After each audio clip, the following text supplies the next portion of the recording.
Hello students, class 11th IP subject. Our chapter 1 is basic computer organization. Okay, so you can see first thing is computer organization, means it refers to logical structure of a computer describing how its components are connected to one another and how they affect one another functioning and contribute to overall performance of the computer. Basic operation of any computer is, we know very well, first inputting, then processing, then outputting cycle. A computer runs on electronic power, on and off. So we know very well our computer mainly depend on first inputting, then processing, then outputting, and we will extend storing and saving also. So you can see in this diagram, this is a basic computer diagram. We know very well this is a basic fundamental of computer. You can see first inputting process. In this inputting we can use keyboard and mouse and scanner, mic also. Now next thing you can see, this is a memory unit, means we can save our data. Then you can see here, this is a CPU, means central processing unit. CPU compose two parts, control unit and ALU. Control means controlling everything, inputting, processing, outputting, all things we will control by control unit. And ALU, according to name, arithmetic operation, addition, subtraction, division, multiplication, modulation. And logical operation means comparing two values. It will result true and false. Okay, arithmetic operation will result a fixed value, but logical operation will result a boolean value, true or false. So you can see this is a CPU. CPU composed of two things, control unit and ALU. Okay, and this is our memory. Memory means RAM, ROM. Okay, this kind of thing we can say memory. Okay, the final thing, memory means storing of our data, store the data and get the data, and finally after processing this part you will get the output in printer, in monitor, in plotter, in speaker. Okay, so this is a you can see basic organization of our computer system. Okay, first thing is input unit. We know very well input unit means an input unit takes the input and convert it into binary form. Binary form means 0 and 1, because computer understand only machine language 0 and 1, so that it can understand by the computer. Example, keyboard, mouse, scanner, joystick, light pen, touchpad, microphone, etc. Scanner is used to scan our various document. Scanner types are MICR. MICR means magnetic ink character reader, used in bank to scan DD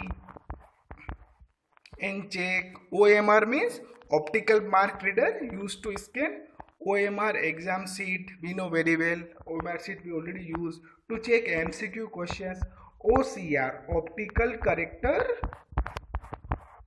reader, used to scan personal information, directly feed into the computer software and directly fed into the relevant software. So you can see keyboard, mouse, joystick, we know very well to play a game.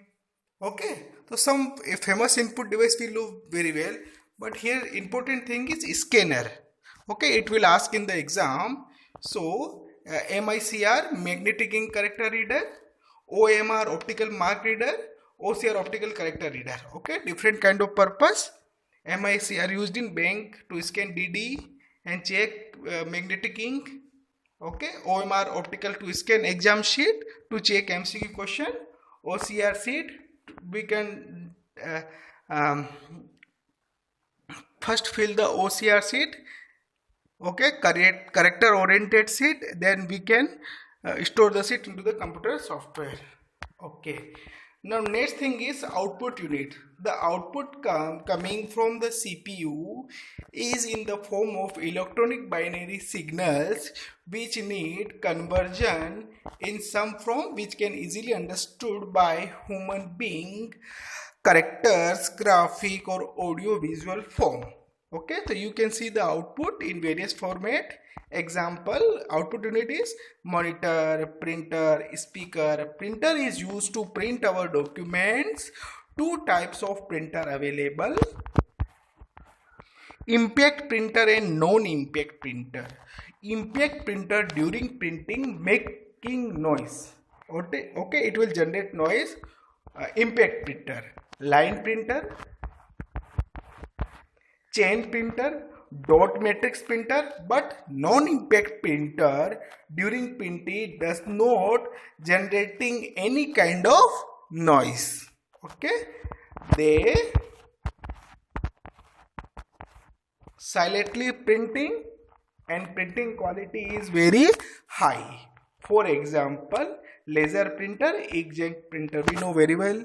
Generally in our life we use print our data on A4 size paper, and for this purpose we can use laser printer and inkjet printer.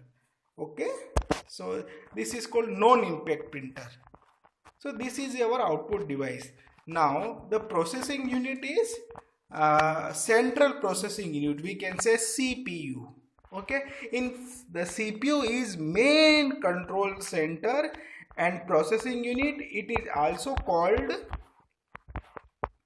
the brain of the computer, as it guides, directs, controls and governs the performance of a computer. The CPU has subcomponents are ALU, arithmetic logical unit. Okay, it perform arithmetic and logical operations. Okay, in CPU first you can see the ALU unit. It performs arithmetic and logical operations. CU means control unit. It controls all the things: inputting, processing, outputting, storing. Okay, it gives the permission always. It acts as a supervisor by controlling and guiding the operations taking place. Okay, registers. This is a new thing. The CPU uses registers to temporarily hold some important processing information during the time the processing is taking place. Okay, so you can see CPU is composed of ALU, and ALU means arithmetical logical unit and control unit. Okay, so this is called. Now our next thing is we must store our data temporary basis or permanent basis. So first we understand how much data we can store in computer memory. So storing units. So memory means to store data temporarily or permanent. The memory of computer is often called main memory or primary memory. Okay, memory units used bits, bytes, megabytes, MB, GB, TB. We know very well. So you can see smallest unit to largest memory unit. For small unit is bit. It holds 0 or 1 only. Then nibble. Nibble means only 4 bits. Now higher kilobyte, now higher megabyte, then gigabyte, then terabyte and so on. So you can see first is 1 bit, 0 and 1. Then 1 nibble means 4 bits. 1 byte is equal to 8 bits. 1 KB is equal to 1024 bytes. 1 MB means 1024 kilobytes, and 1 GB means 1024 megabytes. So this is the smallest to highest unit. Now next thing is, now memory means to store our data temporary basis or permanent basis. So first we understand the main memory of our computer. So we can say primary memory. In primary memory, RAM and ROM is working. So RAM means random access memory. Okay, also called volatile memory. Volatile means when power is cut, data will clear, data will lose. So that is when the power goes off, the content of RAM get erased, means will clear. It is used to store and access data randomly.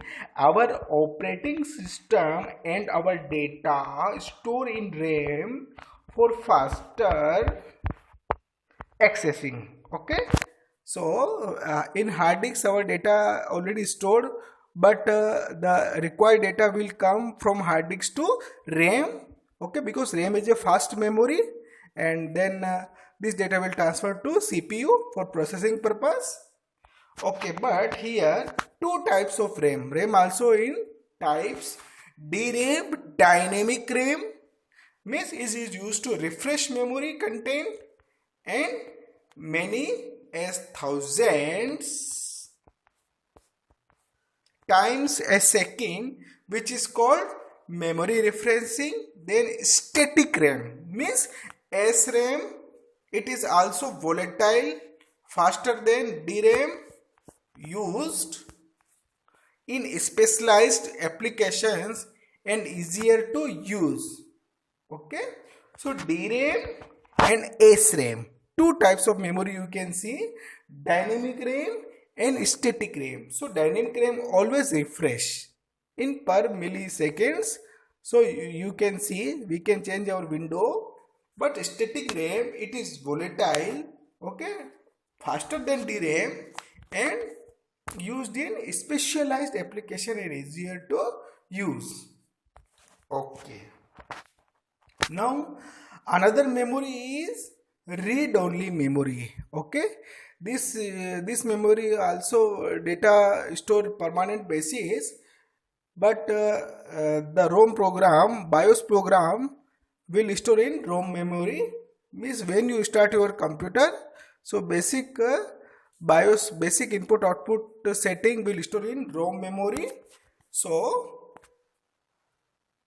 read-only memory, it is a read-only memory. The content of this memory never need to change. Okay, generally when we start our computer, so this memory will use ROM memory. In ROM memory BIOS program already stored. BIOS means basic input output services. It is used when computer is power on in BIOS. BIOS means basic and input output services. Program is required to transfer operating system from hard disk to RAM. This process is called booting process. Okay, when we power on our CPU, then BIOS program in ROM program, BIOS program will use, and BIOS program always check keyboard, mouse and other hardware settings. If is present, then operating system will load from hard disk to RAM. So this instruction always need when we start our computer first. So this statement always in ROM memory. In ROM memory a BIOS program is available. So this is called booting process. The BIOS program also stored in ROM. It is also called non-volatile memory. Non-volatile memory means when power is cut, when we shut down our computer, so BIOS program will not delete. Always store in the ROM memory. So the content of this memory always safe when power is off. Okay, but various types of ROM also available. For example, ROM but PROM. PROM means programmable read-only memory. Content of this memory cannot be changed. EPROM. EPROM is erasable programmable read-only memory. Content of this memory can be changed using ultraviolet light. Okay, it is possible, but we can use ultraviolet light. Now EEPROM, electronic erasable programmable read-only memory. The content of this memory can be changed using electrical signals. Okay, when we can use electric signal, then content of the memory will change. Okay, Now parts of secondary memory. Okay, so our two types of memory. Primary memory. In primary memory we can use RAM and ROM. Okay, but when we have large volume of data, and so we can use hard disk, CD, pen drive, memory card. So this is called secondary memory, and we can say permanent memory, and this is also called auxiliary memory, means helping memory. This secondary memory is used to store large volume of data permanently in terms of gigabyte and terabyte. Okay, for example, hard disk, we know very well. In a magnetic media, CD-ROM means compact disk, read-only memory. DVD means digital versatile disk, and Blu-ray discs are optical media, and pen drive is a flash memory. So this kind of memory we can store large volume of data and longer period of time. So this is our secondary memory. Okay student, next time we will discuss our new topics. Okay, thank you students.